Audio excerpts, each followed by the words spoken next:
Welcome to yet another episode where today I'm going to be talking about a trademark or a brand. So I just want to read the definition of what a brand is here so that you can get to understand the rest of the items that I'm going to be talking about. A brand is a name, term, design, symbol, or any other feature that distinguishes one seller's goods or services from those of other sellers. It's essentially a perception, an idea, or a feeling that consumers have about a product, service, or a company. A brand is more than just a logo or a name. It's the sum of all the experiences and interactions a customer has with the entity. So from this definition, we see that every company desires to be different from the next company or from their competitors. You might be in the business of manufacturing bread. You might be in the business of doing cordials or soft drinks, or you might be in the business of clothing. But what distinguishes your product from the next person's product or the next company's product is your brand. What you are saying to your customers, the unique identifiers that makes your product or your service different. For example, you might be in the bus business. People, you are going to the same destination. Some people might choose to go to board your bus, and some people might not choose to board your bus because it's not always about the fare, but it's always about what value, what is the perception that they have about going into bus X instead of bus Y. What is the service they get when they get into your bus? Suppose you've got 20 or 30 buses, you've got 50 or so employees. Your customers, will they experience the same type of service that they get from, say, they bought bus 1, and now today they bought your bus number 10, and so forth. Okay, you might be in the retail sector. You've got branches all over, and your customer visits a branch in a particular city. Then in a month or sometime after a few months, they go into another city and they visit your branch or your store. Would they experience the same type of service that they got in a different branch in a city? So what I'm trying to explain, okay, which means that a feeling, that a perception, that the unique identifiers of your business, they create your brand. They make up your brand. That, okay, if you want to get this particular experience can only be gotten from this particular brand. And it can be a name, it can be a logo, a design, which means the particular design. If it's a logo, we are saying this logo speaks of care, speaks of excellence, speaks of quality, speaks of a exceptional service offering. Or if it's a product, when they drink, whether it's your when you have the coffee at your restaurant, whether they have got they drink a particular a soft drink in your restaurant, what do they feel? What experience do you want your customers to have? I think most people that are in marketing, sales, even company owners, they always want to say, I'm building a brand. But once you've built that brand, what have you done to protect your brand? I've seen that most companies or brands, they have not been registered.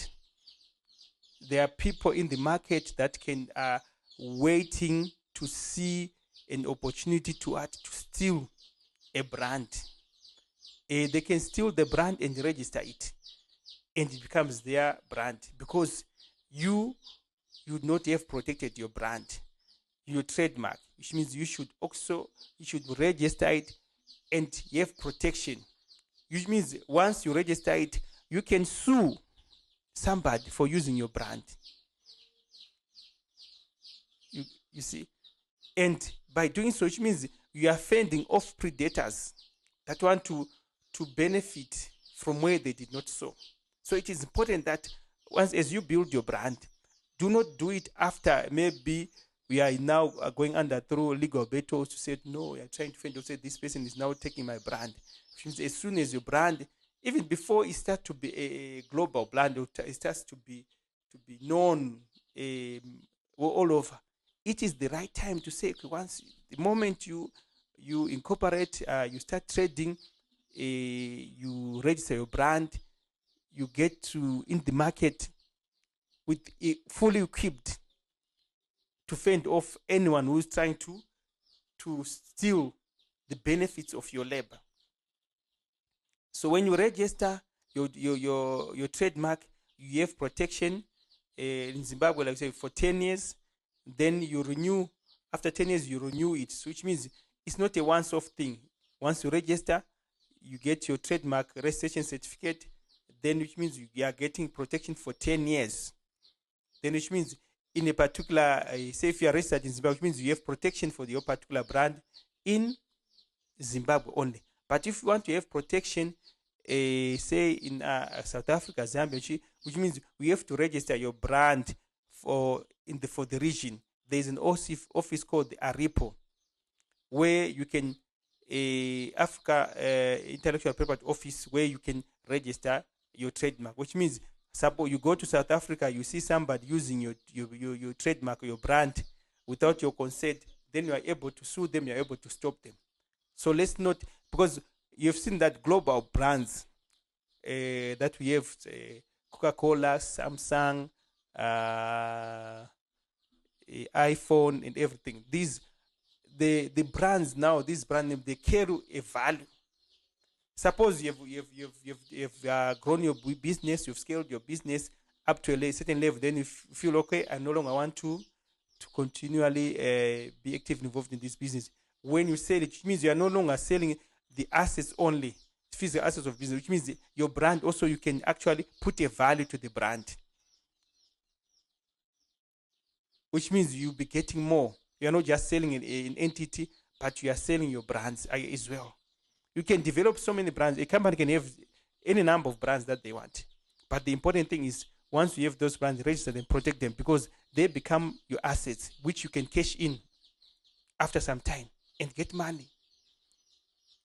Or even if suppose you don't want to sell your business and you maybe want to sell a particular brand, you can sell it and get money out of it to finance your other activities, business activities that you would have thought of venturing into.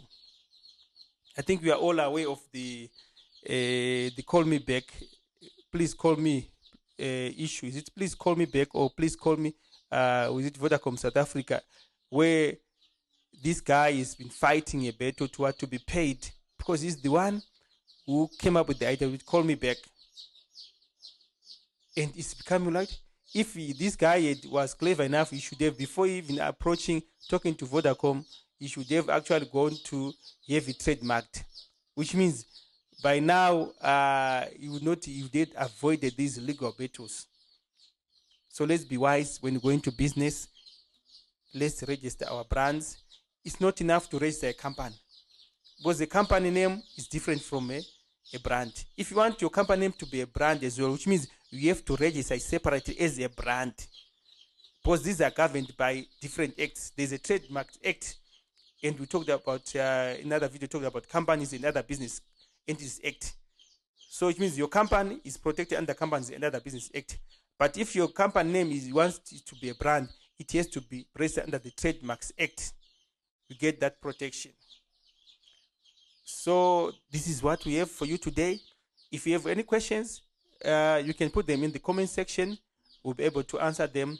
And if you need to register your trademark, you can also get in touch with us. We can take you through the process and get you registered. And again, please, if you're new to this channel, please don't forget to subscribe, like, and share this video link with others, so that they get informed. They don't operate in the dark. Thank you. See you in the next video.